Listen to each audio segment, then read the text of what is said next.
We want to take you now to Sacramento, California, where Governor Gavin Newsom is speaking. We are all blessed, 40 million Californians strong, that you took the time to be here. But as I began, let me end by saying this is not your first foray into this issue. We held 2 summits with West Coast governors, proactively held with the president's assistance. Not only did he show up to make remarks, he stayed until the end of both conversations. I've been around this business long enough to note the distinction between people that are interested in things and people that are committed to solving things. The President of the United States' commitment is demonstrable. Now, the 3rd time here physically seeing the impacts of these wildfires for himself, but his commitments he made in June, the commitments he made in July, the promises that he made to follow up, he delivered on. We had specifically 4 things we requested of the President of the United States. All 4 he delivered on. And so, Mr. President, let me also take this moment, not just to thank you for being here at this critical juncture, but thank you for delivering on your promises. Thank you for meeting this moment head on, and thank you for leading a conversation anew in this country around resiliency and around painting an optimistic picture of the future as we transition to a low-carbon, green growth future. And so with that, let me introduce the President of the United States, Joe Biden. Thanks, Governor. Well, folks, thank you, Governor, for those comments. I want to say good afternoon and to all of you here in this cool hangar. Earlier today, we were briefed by the National Interagency Fire Center in Boise, Idaho. The center located is a locational hub for our federal firefighting resources in the region. And we just surveyed some of the damage of the Calder fire here in California, which in less than a month has wiped out for 200,000 acres and 1,000 structures. Homes, precious memories destroyed, air quality degraded, local economy stopped in its tracks, and nearly 200 people in the area forced to live in shelters. Everyone in Northern California knows the time of the year when you can't go outside, when the air will be filled with smoke, and the sky will turn a apocalyptic shade of orange.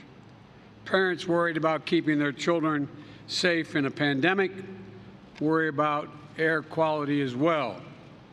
Thus far, the nationwide over 44,000 wildfires have burned nearly 5,300,000 acres, roughly the size of the state of New Jersey. In California, this year more than 2.2 million acres have burned.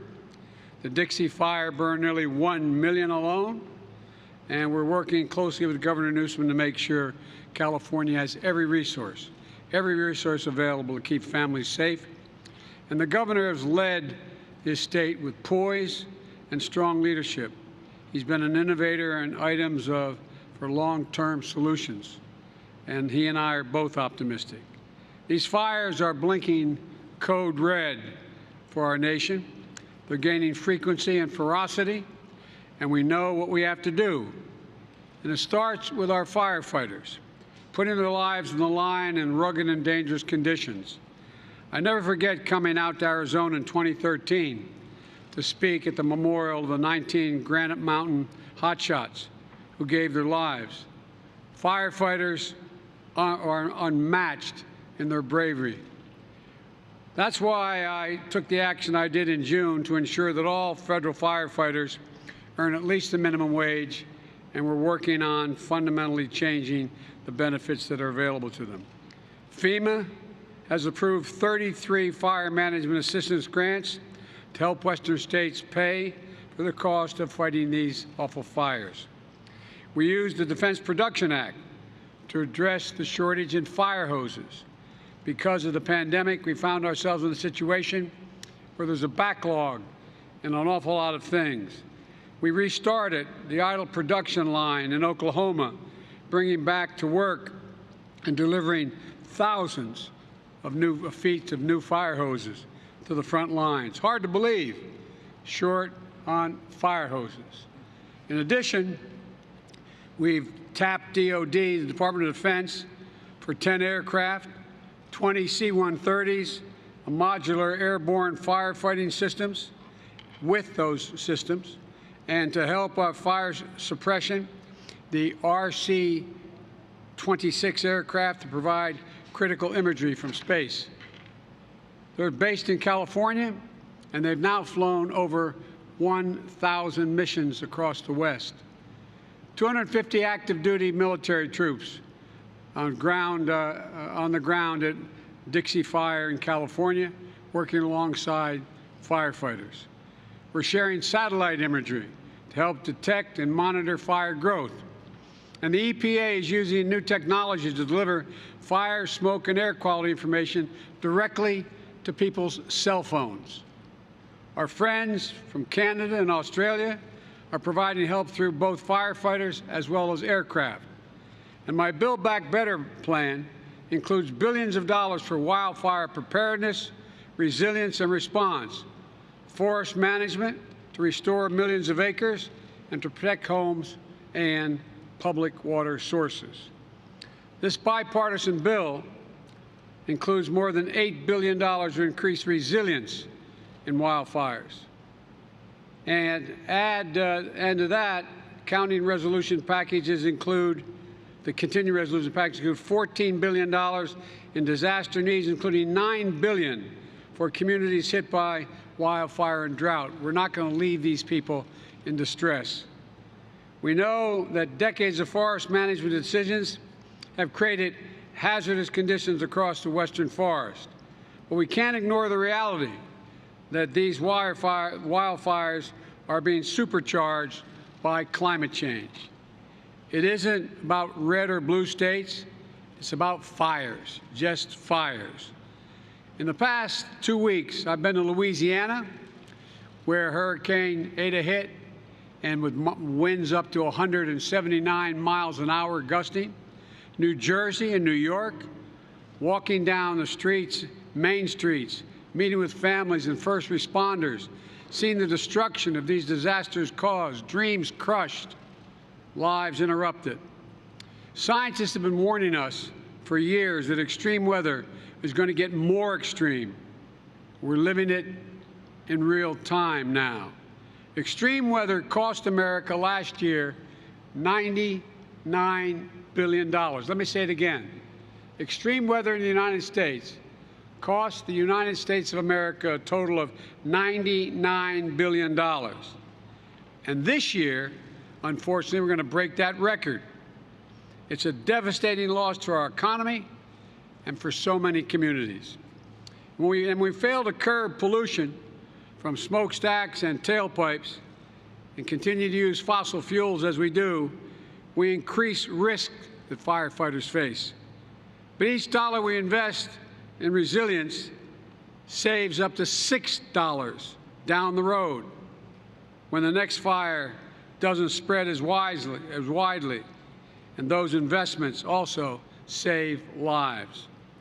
When I think about climate change, I think about not the cost, I think about good paying jobs they'll create. But I also think about the jobs we're losing due to impacts in the supply chains and industries because we haven't acted boldly enough. We have to build back, and you've heard me say it 100 times, not just build back, but build back better as one nation. We got to do it together. We'll get through this together. We just have to keep the faith. Folks, we have the bipartisan infrastructure bill that's been passed and is bipartisan, and I believe we'll get done the so-called reconciliation bill that has another several $1 trillion in it. Let me close by saying, when people talk about the cost of the Build Back Better proposal beyond the infrastructure, let me remind you, the cost may be as much as $3.5 trillion, But to put that in perspective, it's spent out over 10 years, number one. And number two, it's expected our economy will grow to $366 trillion GDP by that time. That's less than 1.5% total in terms of deficit of that total amount. In addition to that, the 90% of it's paid for. And so, folks, we have to think big. Thinking small is a prescription for disaster. We're going to get this done. This nation is going to come together, and we are going to beat this climate change. Thank you.